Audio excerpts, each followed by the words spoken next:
All right. Ready? Yeah. Okay, Annie. So I have a question for you. What are my love languages? Okay. That's our discussion. That was fast. Okay. Yes. You say you wanna be a star, but the city is so dense and loaded. You need to cover up your scars, and it makes you feel so distant with such a disguise. Your love languages, physical touch, Yes. and quality time. Clingy and needy. Yeah.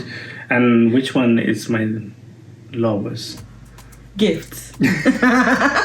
He doesn't care about gifts. I would get him gifts, a bunch of gifts for birthdays and whatever. I like to give gifts. Oh, I liked to give gifts. Yeah, more like until I Christmas. met him. What? Yeah, It's a good thing. Not for my wallet, but whatever. Anyway, so I'd get him gifts, and then 2 days later, it's sitting there. Like it didn't exist. All my effort and time, my energy, my hard work, non-existent. So I learned that the hard way. yeah. What do I do with whenever I get cards for holidays and birthday? You read it and then trash it. Oh, damn, boy.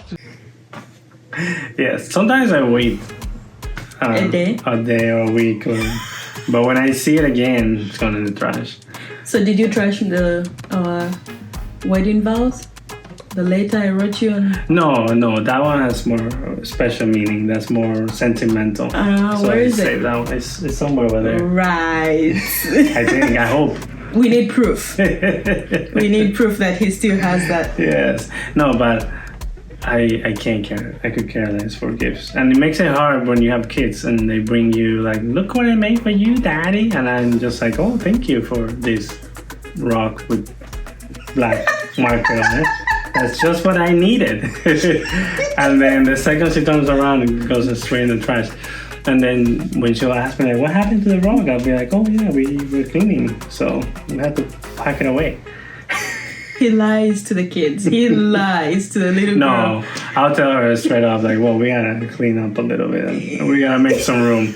Because there's a rock every day. Yes. There's a rock or a butterfly or a letter every single day, and that's so sweet. I keep them. That shows somebody else's love language down there. Yes. What about you? You. What's my love language? So you are definitely words of affirmation and acts of service. Real talk, real action. Oh, you're supposed to make a joke first. Yeah. Well. No. Well, those are the ones in the book. The one that's not in the book is money. Yeah. Oh my goodness. My love language is money. Everything comes to money. She did this, I don't know, personality test or something back when we were just married, I believe. One of the questions I believe was to choose between making more money or finding a soulmate or something like that. And without a doubt, she just picked like the money. So I'm looking there, I'm sitting down looking at her result, and we just married, and I look at this and it's just money, and I'm like, wow. Really? Seriously? He's like, yeah, I like money. Well, who doesn't like money? Tell me, you don't like money? I don't like money. I love money. I don't just like it. I love it. That's why I work hard for it too. Right. So, and I work hard for it. You do. Yeah. So. But for the real ones, I struggle with words of affirmation a lot. I think act of service was a little more natural for me, having grown up in a household with pretty much only women and having to do a lot of things and learning to do that as a man, it comes natural to work, right? But when it comes to words of affirmation, I believe that for the more masculine saying, I guess, it doesn't come natural because it's more thoughtful. You have to be more careful with what you say. You have to make sure you are intentional and caring. And I have to always make sure I say, honey, it's this, babe, it's this. And I always try to use honey, babe, sweetie, like those don't. words. No, but this is how I learned. But way back when we were dating, and I had to force myself to say those things. And it's true. Now I need to get back to working on that because it doesn't come natural. I have to push myself. That's probably the one that's hardest for me to to implement. It just flows. It sounds so natural. Well, no, because now it's been a few years and I practice every day with somebody. It's with you, you know. Oh, with somebody. But you. So it makes it easier, but it's not natural. It always feels a little weird. I always have to be intentional about it. I wish one day it would be a second nature for me. But as of right now, I always have to think about and stop and be, okay, can I say this politely and nicely so she doesn't take it too badly? Like she doesn't feel unloved. Yeah, exactly. Okay. Because when you have someone whose words of affirmation are their main love language, you have to be specifically even more careful when it comes to what you say, saying something negative. And as a couple, we have to hold each other accountable. So I don't have the luxury of avoiding that. At least you have to face it and course correct, right? So in those moments, I really have to stop, think, and ponder on how I'm gonna approach the situation to make sure it's as smooth as possible. Otherwise, someone won't talk to me for a week. That's not true. Not anymore. So let me ask you this question. Yes. Right? So if, say, I did something that you're not happy with, does that make it hard for you to come and approach me and talk to me about it, or? Yeah, for sure. It does. It definitely does. Because not only am I, by my nature of being more quicker and wanting to talk to things up, and get things off our chest and make sure that everything is laid out. But because your words of affirmation, again, when it comes to the negative, you have to be very deliberate about what you say and specific to make sure that she doesn't mistake what I'm talking about and believes I'm talking about something else. Why would you say that? Because she's smart, she's a great woman, so if I write something up, she will most of the time, not always because we're not perfect, right? But most of the times I always come knowing that at least she'll try to look at it from my point of view, and then if she does and she can see the honesty, she'll realize that, okay, I can see how that may have affected you or how you would think about this. So that makes it easier, but you have to be deliberate, because if I don't do it appropriately, then she might think I'm talking about something else, and that can trigger an argument that unnecessarily is exactly. Yeah, or cause you to feel unloved. No, I mean, I guess it will cause you, argument is not the correct word. I guess it would be more for you to withdraw, because that's what happens in the interaction, right? I'm the one that's always, now let's talk. Let's talk about this now. We have to resolve right now. And life is too short. I learned from past experiences that speaking in the heat of the moment does not work well for me. One, I get emotional. Two, I say things that I cannot take back.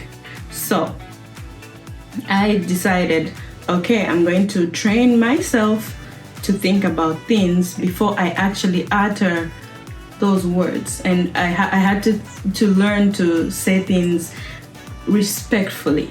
Right. Because one thing about this man, or maybe most men in general, is they need to be respected. They need to feel respected. Yes. So I have to think through before I can say something that's That's why. But how can I make that easier for you? Yeah, I think it comes with the awareness part, right? I think it's something that you just have to be aware that's an area of weakness, because it's the flip side of having that as your love language. Just like for me, right? I have to be aware that I can't always be touching you because I want to. It's my love language, the way that I express love to you. Because you feel like you're wasting me. Yeah, and yeah, that too. Yeah, boy. Jesus Christ. But even in a non-sexual way, I still want to show my love by touching your leg, your arm, your whatever, your shoulders. It doesn't matter. It's just the physical touch is the way that I express my love the best, or the most natural way. But I understand that for you, especially when we first started dating, it was tough. So that's when I had to be conscious about the fact that love language comes with a blind spot, right? And just like anything, there's the opposite of it, which usually you're more prone to falling into that if you don't pay attention to it or if you're not aware of it. So that's something that if you want to make it easier, you have to be aware in the heat of the moment when I'm telling you, no, we're not buying that. That there's a reason, right?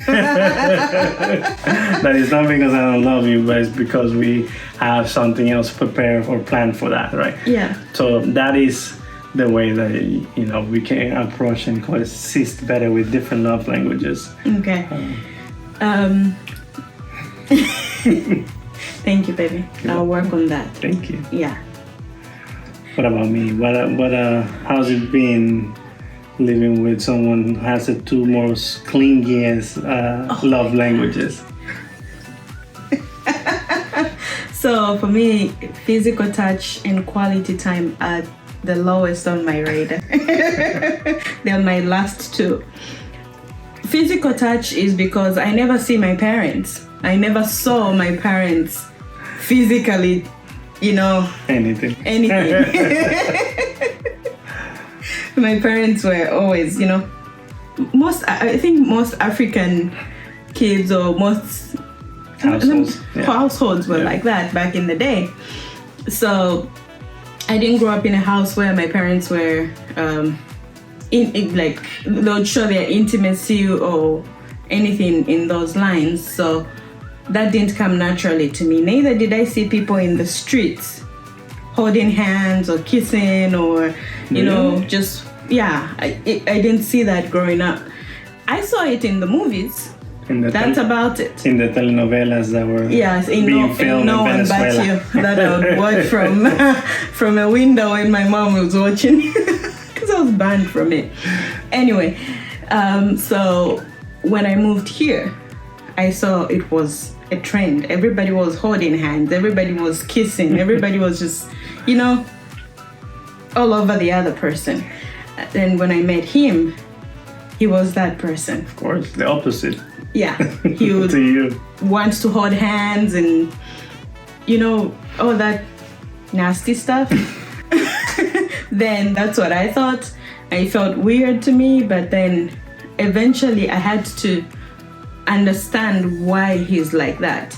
And one thing I will tell you is he's like that because he saw his parents like that. My in-laws are the most, what word can I use? They're intimate, they're physical, they're holding hands, they're kissing, they're just nasty. But they're adorable because they're all nice. They're very adorable. They're together all the time. Dad always ties mom's shoes, and that's another thing that would get to me because he would try to do that when we first met, and I would be like, oh my God, I'm a strong, independent woman. I can tie my own shoelaces or open my own door until I actually met his parents, and that's why he gets it. Yeah. Anyway, back to the to the topic. It didn't come natural to me. But I have grown to love it. If he doesn't hold my hand or Scratch your head.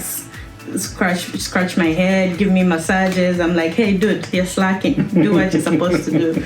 And at first I thought physical touch would always lead to something else. Please, if only it were that easy. Yeah, but If only. Christ. Anyway, but I had to learn that it's not just the holding hands is not only because you want something from the other person. Right. I had to learn that fills his cup. So I would scratch his head and just give him random hugs. Yeah. I had to grow into that. And now it feels a little bit more natural. Yeah. What do you think? I think so. I think you have done a really good job when it comes to that. And sometimes she'll grab my hand and put it on her lap, or be like, she'll get closer to me in the couch after we've been sitting with the babies or something. So yeah, all those things help immensely when it comes to physical touch love language. Yeah, because it's become one of my love Yeah. languages. When my other, love languages are full, I can switch to the other three are full. But the one that I think you have been really good at, even though it might not be one of your love languages, is quality time. That's something that we, I guess, as a couple, and now marrying with kids, we better like each other, right? But Yeah. but you've been good from the beginning. We spent a lot of time together when we were dating, and now obviously as married and with kids, we have to spend a lot of time. So you've been doing really well. to make the time. Yeah, it's because I like you, babe. Good. I don't just love you, I like you. Good. I like that. So I enjoy spending quality time with you. I know that it fills you. It's something that's really important to you, and so it is important to me too. Thank you, Annie. I appreciate it. Yeah. So That's good. So we read the 5 love languages. I have read it a couple of times. You read it once. I read it once. What's one of the things that you learn from the 5 love language? Not necessarily, it doesn't have to be anything specifically, but is there any other lesson that you got that made it easier for you to relate to people, like whether that would be to me, obviously, or even just kids, family members? Did he kind of allow you to see that and understand people better? Yes, it definitely helped me understand people better. Now I can sit down and tell him, oh, I think my brother is words of affirmation, and then I think my sister is gifts. I can classify which of my family members is what love language, and I'm able to speak to them using their love language, especially when I want goodies. Yes. Yeah, it actually reading the 5 love languages, the book, is what made me realize what your love language was, or what your love languages were. Yeah. Because I had no idea what love languages were before I met him. I just thought, this is some clingy guy, he just wants to be in my space. I need my space, and that's about it. I did not understand. But when you're dating, you just want to spend time with the other person. Then you told me about the 5 love languages, right? Of course. Yeah, he bought me the book, and then I read it, and it's beautiful. It's a book that I recommend everybody, not just couples, everybody to read, because Yes. you learn so much about yourself, and then about the people that you meet, and especially your children, your spouse, and you're able to speak to them and fill their cup using their specific or their particular love language. Yeah, and I think this is immensely important, especially right now in the dating world. The 5 love languages might seem and don't misunderstand. It doesn't mean that there's only 5. It's just the book has 5, right? But that if you're single, this is something that can at least give you more insight on other people, and not just because, remember, just because they're different to you doesn't mean they're wrong. But it's okay to try something different. And I believe that's one of the things that this is, society nowadays has pushed, and a lot of people seem to think that way. When the reality it is that people are just different and they have different likes. And love languages happens to be one of those things that really show up, especially when you're trying to date somebody. So if you're having issues, if you're just meeting someone, read it, understand it, and you will have a lot of great experiences, and you will learn to realize the potential in people and the beautiful ways that they can love you that you had never even understand, because they're completely alien to you until that point.